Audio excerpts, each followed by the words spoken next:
Our retirement travel plan didn't go the way we expected.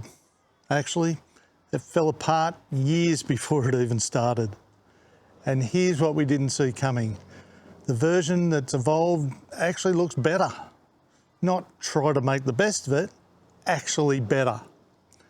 So if your plans are looking a bit uncertain right now, or you've been wondering about what you'd do if something changes before your retirement, or even if you've never considered the possibility of your plans having to change, this video is for you.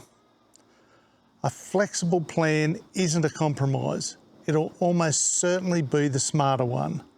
And if you're planning your retirement travel, this might save you from making the mistake of building a plan that only works if everything goes perfectly. Here's what happened, and I'll keep it brief, but this part does matter. I spent years in the travel industry designing tours and building itineraries for people. Travel wasn't just something we enjoyed, it was the centre of our retirement plan. The idea was that as we moved out of full-time work, travel would naturally become a bigger part of our life. We weren't guessing our way into it.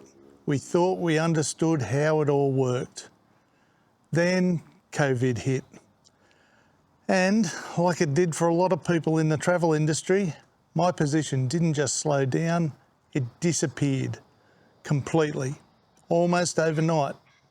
And that wasn't just a job change, that was the point where we realised the version of retirement we'd been building toward wasn't going to happen the way we expected. There wasn't a simple transition to be made. There wasn't a we'll just adjust slightly. It was more like, right, we need to go back to the drawing board. And that's where this video really starts.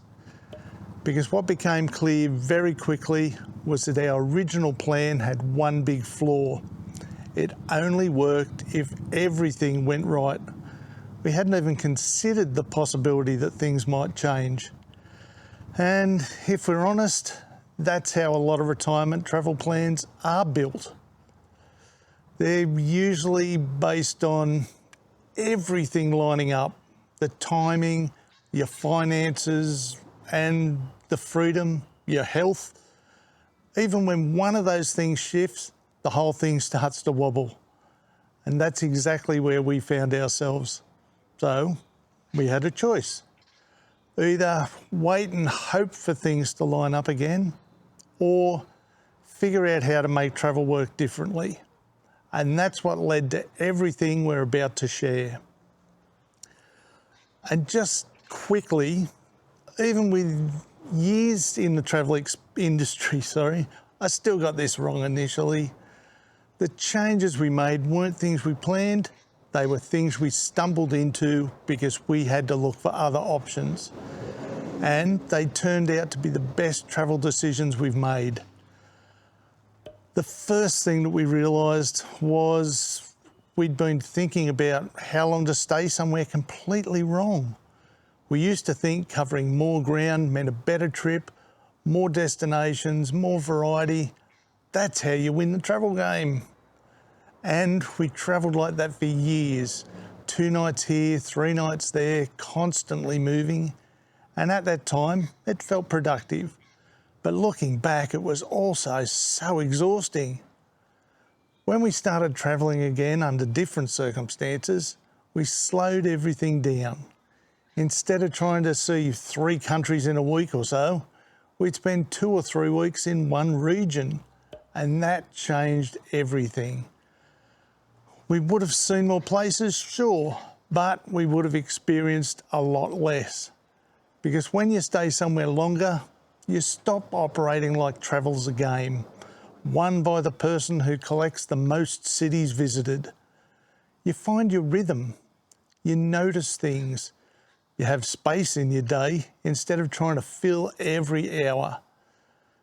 We remember being in Oaxaca and realising we didn't actually have anything planned for the whole day. And instead of feeling like we were wasting time, it felt like we were finally learning how travel should be done. The cost dropped too. which helped, but that wasn't the real shift. The real shift was how it felt. We were actually inside the place, not just seeing the shiny outside most people look for. The second thing we realised was how much of our earlier travel had been driven by a list. See the famous thing, take the photo, tick the box, move on. And again, there's nothing wrong with that. Some of those places are worth it. But when the list starts running the trip, you're never really in the moment. You're collecting photos, not memories. You're always thinking about the next thing. We didn't really notice while we were travelling that way. It just felt like that's how travel should work. But when we let go of that, even a little thing, everything changed. We stopped asking, what do we need to see? And started asking, what do we actually want this trip to feel like? And the answers were very different. One of our most memorable trips involved a quiet part of Mexico, slow lunches and casual walks that turned into conversations, and a market we only found because we weren't in a hurry. None of it would have made a highlight reel. All of it will stay with us forever. We stopped trying to complete the trip and started actually enjoying it. The third thing we realised was about timing, and this one probably surprised us the most. We used to carry this quiet pressure around of getting the timing right, like there was a perfect window where everything lined up, and if you missed it, you'd somehow missed your chance, and suddenly the day, or even the whole trip, felt ruined. We didn't say it out loud, but it was there. And when our plans changed, that pressure got louder. But what we've come to understand is that travel at this stage of life doesn't work like that. It's not one perfect window, it evolves. The trip you take at 62 will most likely be very different to the one you take at 67 even, but both can be exactly right. And once we let go of the idea that we had to be perfect, travel actually became easier to enjoy. The plan that tries to be perfect is the one that breaks. The one with room to move is the one that actually works. Now here's the part we really want you to hear. The way we travel now is not a consolation prize for the plan that didn't work out. It's better, and not in a vague way, in a very real, practical way. It's slower, so it's less tiring. It's more flexible, so we can respond to what's in front of us instead of what we planned months ago back home. It costs less per day, which means we can travel longer without feeling like we're burning through the budget. And it feels more connected to the places, to the people, and to each other. If we'd stuck to our original plan, we probably would have travelled to more places, but experienced a lot less. And that's the part we didn't see coming. We didn't plan our way into something better. We backed into it accidentally because the original plan stopped working. So if your plans are looking different than expected, the timing shifted, the budget might have changed, something's come up, here's the takeaway for you. The plan was never the point.